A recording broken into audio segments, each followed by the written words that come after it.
Hello friends, welcome back to our channel Arnab classes में। तो आज की इस वीडियो में हम केमिस्ट्री यानी कि केमिस्ट्री कक्षा 12 रसायन विज्ञान का अनसॉल्व पेपर जो 2022 जीआई सेट को हल करेंगे। तो ये हमारा सेट कौन सा है? 347 जीआई को हम 2022 347 जीआई को पूरा हल करेंगे। तो चलिए वीडियो को शुरू करते हैं। अगर आपने अभी चैनल को सब्सक्राइब नहीं किया तो चैनल को सब्सक्राइब कर लें ऐसे ही वीडियो के लिए। तो सबसे पहले हमारे ऑब्जेक्टिव क्वेश्चन इसमें दिए गए हैं। इसमें घनीय क्रिस्टलों में अच्छी दूरियां एवं कोर की लंबाई होती है। तो घनीय में A बराबर B बराबर C होता है। इसके बाद है 450 मिलीलीटर विलियन में 9 ग्राम NaOH घुला हुआ है। विलियन की मोलरता मोल प्रति लीटर में ज्ञात कीजिए, मोल लीटर इनवर्स में ज्ञात कीजिए। तो चलिए इसका सोल्यूशन देख लेते हैं। तो हमारा जो पहले का खा था उसका सोल्यूशन क्या हो जाएगा? आपको आयतन दिया गया था मिलीलीटर में, तो यहाँ पर क्या हो जाएगा? V बराबर 450 मिलीलीटर दिया, कितना दिया गया है? V बराबर 400 ml दिया गया है। तो ml को सबसे पहले लीटर में बदलेंगे तो इसमें 1000 का डिवाइड करेंगे। कितना का डिवाइड करेंगे? 1000 का डिवाइड करेंगे तो हमारा आएगा 0.45 लीटर। इसके बाद NaOH का मॉलिक्यूलर वेट निकालेंगे, अणुभार निकालेंगे। Na का 23 होता है, ऑक्सीजन का 16 और हाइड्रोजन का 1, तो जोड़ेंगे 40 आ जाएगा। इसके बाद जो आपको कैपिटल स्मॉल W दिया गया है 9 ग्राम दिया गया है। इसके बाद आपको मोलरता का सूत्र लगाना है। मोलरता इक्वल टू होता है स्मॉल W अपान स्मॉल m इंटू VL। तो यहाँ पर देखिए इसमें क्या किया गया है, इसमें W की वैल्यू रखेंगे। तो W की देखिए वैल्यू 9 ग्राम थी तो 9 ग्राम रख दी। इसके बाद कैप स्मॉल m 40 दिया गया था। इसके बाद आयतन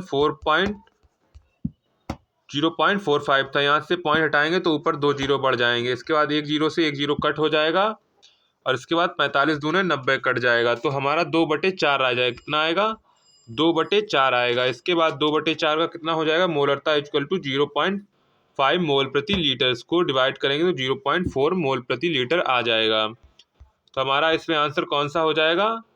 0.5 मोल प्रति लीटर इसका आंसर हो जाएगा।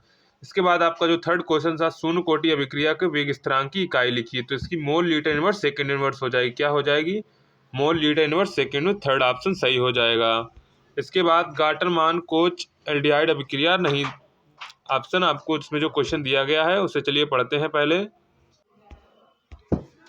गाटरमान कोच अभिक्रिया द्वारा बेंजीन बनता है तो बेंजल्डिहाइड से बनता है। किससे? बेंजीन बनाता है। बेंजीन जो होता है गाटरमान कोच अभिक्रिया द्वारा बेंजल्डिहाइड बनाता है। तो ऑप्शन नंबर सेकंड करेक्ट हो जाएगा। इसके बाद नेक्स्ट है कार्बिल अमीन अभिक्रिया नहीं देती है। तो कार्बिल अमीन अभिक्रिया होती है वो 2 डिग्री अमीन नहीं देती है। तो इसमें 2 डिग्री अमीन कौन सी? ऑप्शन नंबर थर्ड करेक्ट हो जाएगा। इसके बाद निम्नलिखित में से कौन सा DNA क्षारक नहीं है? तो यूरेसिल है जो DNA क्षारक नहीं है। इसके बाद जो आपके क्वेश्चन नंबर 2 आता है, एक्स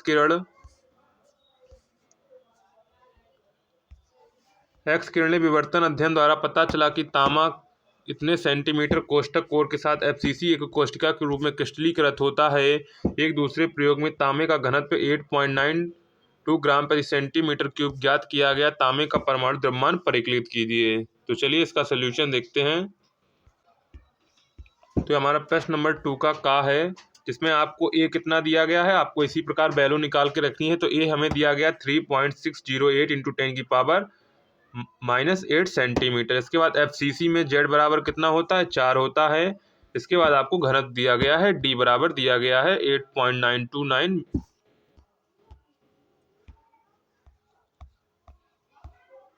इसके बाद आपको ये फार्मूला लगाना है इतनी वैल्यू निकालने के बाद।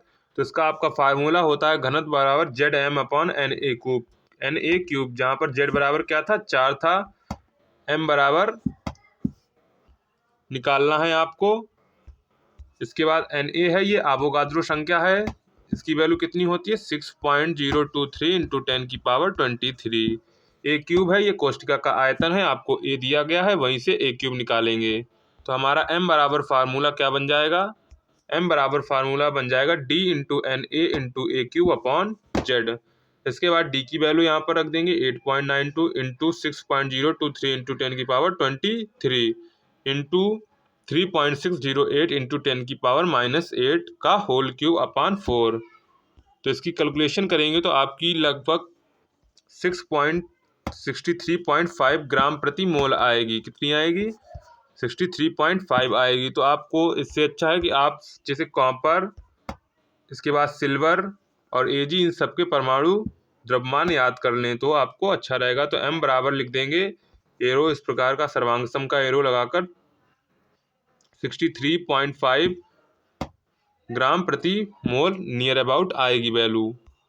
इसके बाद क्वेश्चन नंबर 2 है, जिसमें आपको क्वेश्चन नंबर 2 में पूछा गया है, क्वेश्चन नंबर 2 का खा पार्ट है, क्वथनांक उन्नयन से आप क्या समझते हैं? क्वथनांक उन्नयन और विलेय के मोलर द्रव्यमान में संबंध स्थापित कीजिए। तो इस प्रकार आप यहाँ पर हेडिंग डालेंगे, क्वथनांक उन्नयन।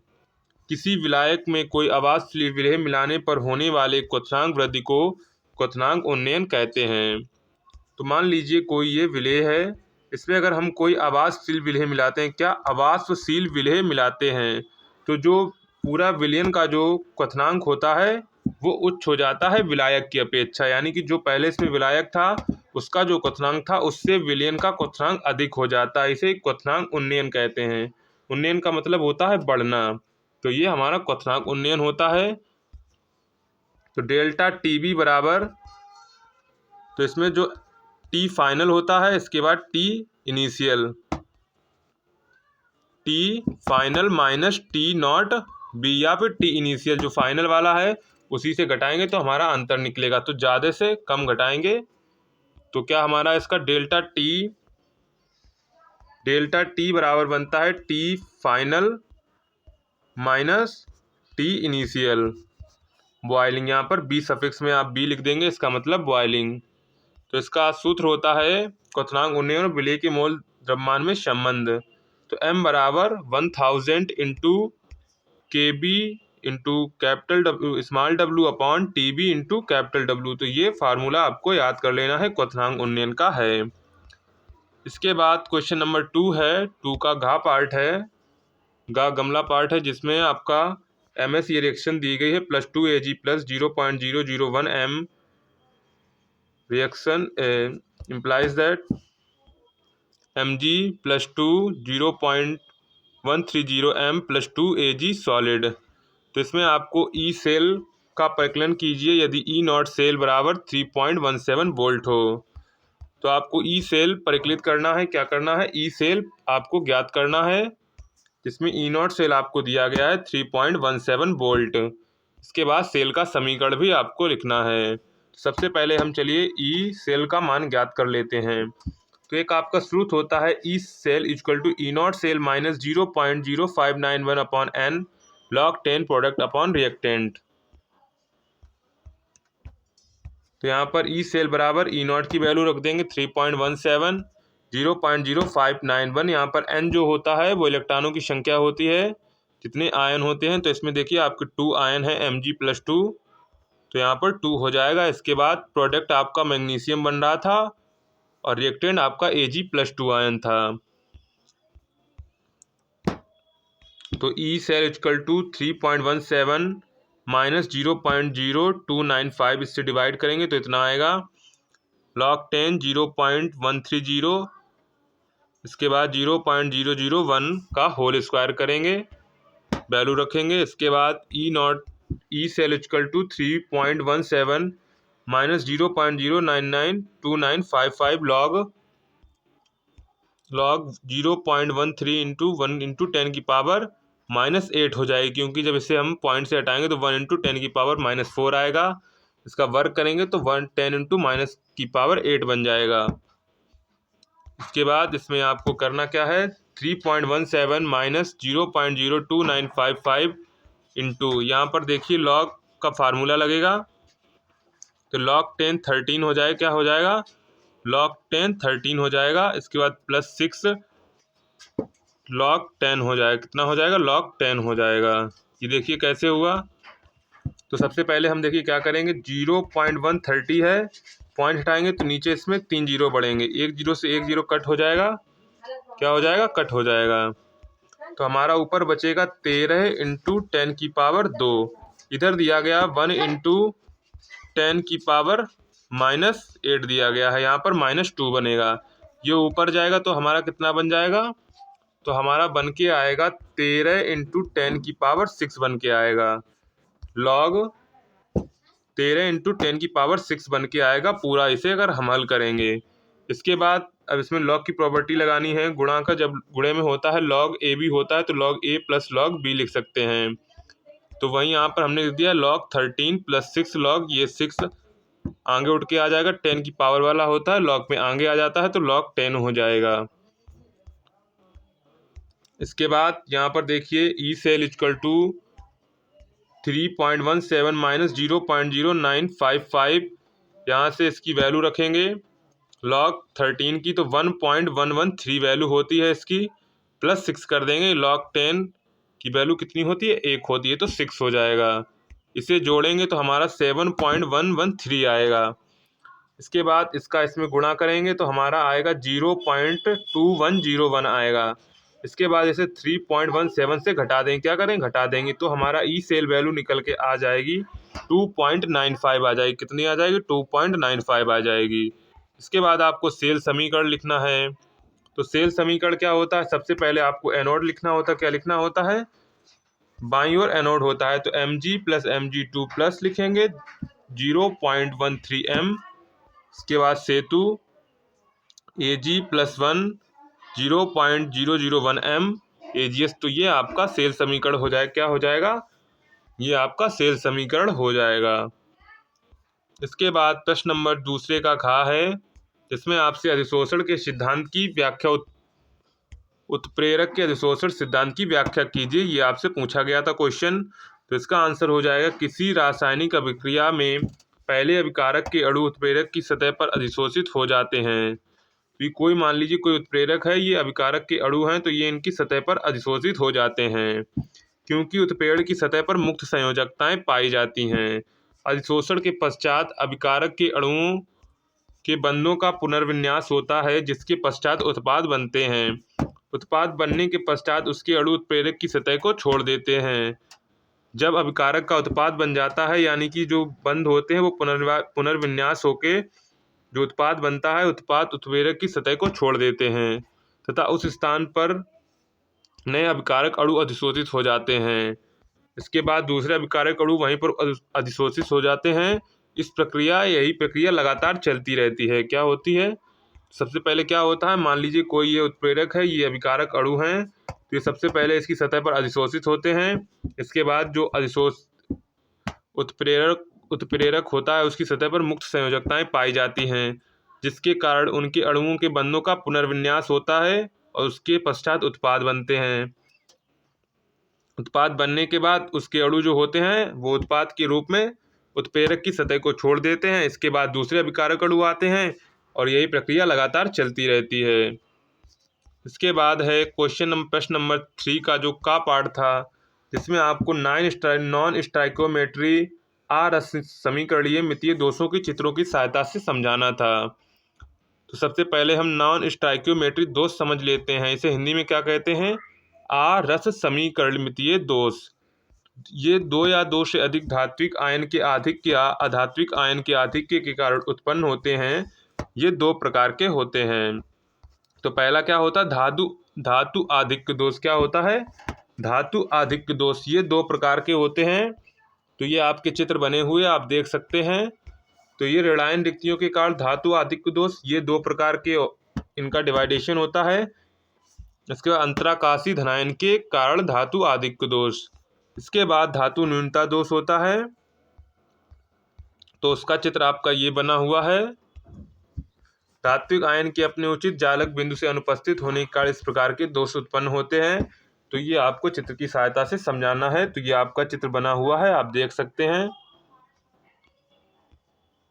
इसके बाद नेक्स्ट क्वेश्चन पर चलते हैं। तो हमारा तीसरे का जो खा क्वेश्चन था, यहाँ पर आप सही कर लेंगे, का नहीं है खा है, यहाँ पर खा क्वेश्चन था। हैबर विधि द्वारा अमोनिया के निर्माण का रासायनिक समीकरण दीजिए। तो ये आपसे पूछा गया था। इतने के लिए आपको क्या लिखना है, शुद्ध N2 व H2 के 1:3 के मिश्रण को फेरस चूड़ उत्प्रेरक, जो फेरस चूड़ है ये उत्प्रेरक है, व मोलिब्डेनम वर्धक जो उत्प्रेरक का वर्धक है की उपस्थिति में 200 ATM दाब तथा 450 डिग्री सेल्सियस ताप पर गर्म करने पर अमोनिया का निर्माण होता है। तो ये हमारा रासायनिक समीकरण हो जाएगा N2G। ये G का मतलब है gas, 3H2 gas, ferrous molybdenum 200 ATM से 450 डिग्री सेल्सियस 2NH3। इसके बाद प्रश्न नंबर 3 का गा था, जिसमें आपसे पूछा गया था उपसय संयोजकता से आप क्या समझते हैं। उपसय संयोजन संख्या से आप क्या समझते हैं। तो इसमें आप हेडिंग डालेंगे उपसय संयोजन संख्या लिगेंडो द्वारा केंद्रीय धातु परमाणु आयन के साथ बनाए गए उपसय संयोजक आबंधों की संख्या उपसय संयोजन संख्या या समन्वय संख्या कहलाती है। तो इसके दो नाम होते हैं, उपसय संयोजन संख्या या समन्वय संख्या। तो उदाहरण के लिए आपको लिखना है K4 कोष्टक एफिसियन की 6 कोष्टक बंद की समन्वय संख्या कितनी है, 4 6 है। कितनी है, 6 है, क्योंकि जो साइनाइड आयन है वो 6, जो केंद्रीय धातु परमाणु F है वो 6 से साइनाइड आयन से बंध बना रहा है। तो इसकी कितनी संयोजकता हो जाएगी, या उपसय संयोजन संख्या या समन्वय संख्या कितनी हो जाएगी, 6 हो जाएगी। इसके बाद प्रश्न नंबर 3 का घा आपका था, जिसमें आपसे पूछा गया था प्रोटीन का विकृतीकरण क्या होता है। तो आप प्रोटीन का विकृतीकरण हेडिंग डालेंगे प्रोटीन को गर्म करने, ठंडा करने अथवा अम्ल क्षार से अभिकृत करने पर प्रोटीनों की जैव सक्रियता का नष्ट हो जाना प्रोटीनों का विकृतीकरण कहलाता है। यानी कि जब प्रोटीन को गर्म किया जाता है या अम्ल क्षार अथवा ठंडा करने पर या अम्ल क्षार से अभिकृत कराने पर जो प्रोटीन की जैव सक्रियता होती है वो नष्ट हो जाती है। इसे ही प्रोटीन का विकृतीकरण कहते हैं। इसके बाद नेक्स्ट क्वेश्चन आपका प्रश्न नंबर 4 का था, जिसमें आपका प्रश्न था कॉपर सल्फेट विलयन को 1 एम्पीयर की धारा से 900 सेकंड तक वैद्युत अपघटित किया गया है। कैथोड पर निक्षेपित या विक्षेपित कॉपर के द्रव्यमान की गणना कीजिए। तो इसमें आपको सबसे पहले I दिया गया था, T दिया गया था और E यानी कि तुल्यांकी भार। तो कॉपर कितना होता है, 63 होता है। तुल्यांकी भार निकालेंगे, इसका आएगा 63/2। तो आपका वैद्युत, ये आप किससे है, वैद्युत अपघटन के नियम से है। किससे है, वैद्युत अपघटन के आपके 2 नियम थे। तो उसी का पहला नियम का ये फार्मूला है W=EIT/96,500। तो इसमें आप वैल्यू रखेंगे, क्या रखेंगे, वैल्यू रखेंगे ई की रखेंगे 63/2। इसके बाद आई दिया गया है आपको 1 और सेकंड 900 दिया गया है।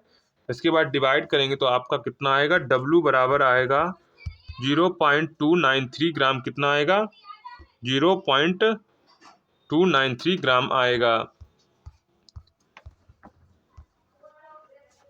इसके बाद क्वेश्चन नंबर 4 है का खा था, जिसमें आपसे पूछा गया था टिप्पणी कीजिए टिंडल प्रभाव और ब्राउनी गति क्या होता है। तो सबसे पहले हम टिंडल प्रभाव जानेंगे। तो कोलाइडी विलयन में उपस्थित कोलाइडी कणों द्वारा प्रकाश का प्रकीर्णन टिंडल प्रभाव कहलाता है। तो टिंडल प्रभाव की परिभाषा क्या बनेगी, कोलाइडी विलयन में उपस्थित कोलाइडी कणों द्वारा प्रकाश का प्रकीर्णन टिंडल प्रभाव कहलाता है। इसके बाद नेक्स्ट क्वेश्चन था ब्राउनी गति पर टिप्पणी लिखिए। तो कोलाइडी विलयन में कोलाइडी कणों की अनियमित टेढ़ी मेढ़ी गति को ब्राउनी गति कहते हैं। कोलाइडी विलयन में कोलाइडी कणों की अनियमित टेढ़ी मेढ़ी गति को ब्राउनी गति कहते हैं। इसके बाद क्वेश्चन नंबर 4 का गा था गैब्रियल थैलेमाइड संश्लेषण की विधि एवं रासायनिक समीकरण दीजिए। तो ये आपको करना था। तो इसका सबसे पहले देखिए इसमें क्या होता है, थैलेमाइड की क्रिया जो होती है वो अल्कोहल कोएच से कराई जाती है, जिसमें आपका पोटेशियम थैलेमाइड बनता है। क्या बनता है, पोटेशियम थैलेमाइड। इसके बाद इसकी क्रिया एल्किल हैलाइड से कराते, किससे कराते हैं, एल्किल हैलाइड से कराते हैं। तो आपका बनता है एन एल्किल थैलेमाइड बनता है। क्या बनता है, एन एल्किल थैलेमाइड। इसके बाद इसकी कास्टिक सोडा के साथ क्रिया कराते हैं तो बनता है, क्या बनता है, सोडियम का लवण प्राप्त होता है। क्या प्राप्त होता है, थैलिक अम्ल का सोडियम लवण प्राप्त होता है। क्या प्राप्त होता है, थैलिक अम्ल का सोडियम लवण प्राप्त होता है। ये जो 1 डिग्री एमीन है, 1 डिग्री एमीन बनाने की एक विधि है। थैलेमाइड संश्लेषण जो होती है वो 1 डिग्री एमीन बनाने की विधि है। तो इसे हम पॉइंटों में लिखेंगे। गैब्रियल थैलेमाइड संश्लेषण अभिक्रिया द्वारा एथिलअमीन का निर्माण निम्नलिखित पदों में किया जाता है। पहला है थैलेमाइड की कोएच अल्कोहल से अभिक्रिया कराने पर पोटेशियम थैलेमाइड बनता है। क्या बनता है? पोटेशियम थैलेमाइड बनता है। इसके बाद नेक्स्ट है पोटेशियम थैलेमाइड की एल्किल हैलाइड से अभिक्रिया कराने पर एन एल्किल थैलेमाइड बनता है। क्या बनता है? एन एल्किल थैलेमाइड बनता है, जैसा कि हमने अभी आपको ऊपर बताया था। इसके बाद है एन एल्किल थैलेमाइड का अम्लीय या क्षारीय जल अपघटन करने पर थैलिक अम्ल का लवण व प्राथमिक अम्ल बनता है। इसके बाद क्वेश्चन नंबर आपका 4 है, जिसमें आपको ग्लूकोज की निम्नलिखित से अभिक्रिया का रासायनिक समीकरण दीजिए ब्रोमीन जल से और सांद्र HNO3 से। तो जब इसकी ब्रोमीन वाटर से क्रिया कराते हैं ग्लूकोज की, तो हमें ग्लूकोनिक अम्ल प्राप्त होता है। क्या प्राप्त होता है? ग्लूकोनिक अम्ल। तो इसमें जो ऑक्सीकरण होता है वो Br2 + H2O करते हैं, तो हमें 2HBr+ नीसेंट ऑक्सीजन प्राप्त होती है, नवजात ऑक्सीजन प्राप्त होती है। यही ऑक्सीजन इससे क्रिया करके हमको ग्लूकोनिक एसिड देता है। क्या देता है? ग्लूकोनिक एसिड देता है। तो CHO सिंगल बॉन्ड CHOH का होल 4 CH2H ग्लूकोज, इसका ग्लूकोज सूत्र होता है। इसके बाद प्लस नेसेंट ऑक्सीजन करेंगे तो हमारा बनेगा COOH सिंगल बॉन्ड CHOH का होल 4 CH2OH, जिसे ग्लूकोनिक अम्ल नाम होता है, इसका ग्लूकोनिक अम्ल नाम होता है। इसके बाद सांद्र HNO3 से कराएंगे तो सांद्र रिएक्शन विद कंसंट्रेट HNO3 तो सैकरिक अम्ल में ऑक्सीकृत हो जाता है। ये दोनों ऑक्सीकरण की अभिक्रियाएं हैं। अगर आपसे पूछा जाए ग्लूकोज की ऑक्सीकरण की 2 अभिक्रियाएं लिखिए, तो आप यही ब्रोमीन वाटर और कॉन्सनट्रेट HNO3 की लिख सकते हैं। तो ये सैकरिक अम्ल या ग्लूकैरिक अम्ल में ऑक्सीकृत हो जाता है। तो CHO सिंगल बॉन्ड CHO का whole 4 CH2 + 3 nascent oxygen concentrate HNO3 की क्रिया कराएंगे तो COOH CHOH का होल 4 COOH + H2O। इसमें जो होता है, इसमें जो एसिटिल्डिहाइड समूह और एल्कोहल समूह दोनों का अब ऑक्सीकरण हो जाता है। क्यों हो जाता है? क्योंकि ये प्रबल ऑक्सीकारक है और ब्रोमीन जल एक दुर्बल ऑक्सीकारक है। इसके बाद क्वेश्चन नंबर 5 है, हिमांक अवनमन की व्याख्या कीजिए। हिमांक अवनमन तथा विलेय के मोलर द्रव्यमान में संबंध स्थापित कीजिए। तो हिमांक अवनमन की परिभाषा क्या हो जाएगी? जब किसी विलायक में कोई आवाज़शील विलेय घोला जाता है तो विलयन का हिमांक शुद्ध विलायक के हिमांक से कम हो जाता है, इसे ही हिमांक का अवनमन कहते हैं। अवनमन का मतलब होता है कम होना। तो हमारी परिभाषा बन गई, जब किसी विलायक में कोई आवाज़शील विलेय घोला जाता है तो विलयन का हिमांक शुद्ध विलायक के हिमांक से कम हो जाता है, इसे हिमांक का अवनमन कहते हैं। तो डेल्टा TF = T0F - TF। इसके बाद आपसे हिमांक अवनमन तथा विलेय के मोलर द्रव्यमान में संबंध पूछा गया था। तो राउल्ट के नियम से delta TF ∝ m, delta TF = KF × m। इसके बाद डेल्टा TF = KF, m है यहाँ पर मोललता, तो मोललता का सूत्र होता है small w × 1000 upon small m × capital W। तो m बराबर हमारा सूत्र बन जाएगा 1000 × KF × small w upon delta TF × capital W। तो ये हमारे क्वेश्चन इतने हल हो चुके हैं। इसके बाद जो नेक्स्ट क्वेश्चन हैं वो नेक्स्ट वीडियो में आएंगे, तो उसकी लिंक मैं डिस्क्रिप्शन में दे दूंगा, तो आप लोग वहां से उसे देख सकते हैं। नहीं तो आप चैनल को सब्सक्राइब जरूर करेंगे तो आपको नोटिफिकेशन मिल जाएगी कि इसका नेक्स्ट वीडियो कल यानी कि अगले दिन कल आने वाला है। तो आप लोग इतनों को पहले से अच्छे से तैयार कर लें। तो वीडियो को अपने दोस्तों में शेयर जरूर करें। वीडियो पसंद आए तो वीडियो को लाइक कर दें। मिलते हैं अगले वीडियो में। यहाँ पर आपको क्लास 12 मैथ्स फिजिक्स सभी के अनसॉल्व के सलूशन आपको मिलेंगे। तो चैनल को सब्सक्राइब जरूर कर लें और वीडियो को अपने दोस्तों में शेयर जरूर करें। मिलते हैं अगले वीडियो में।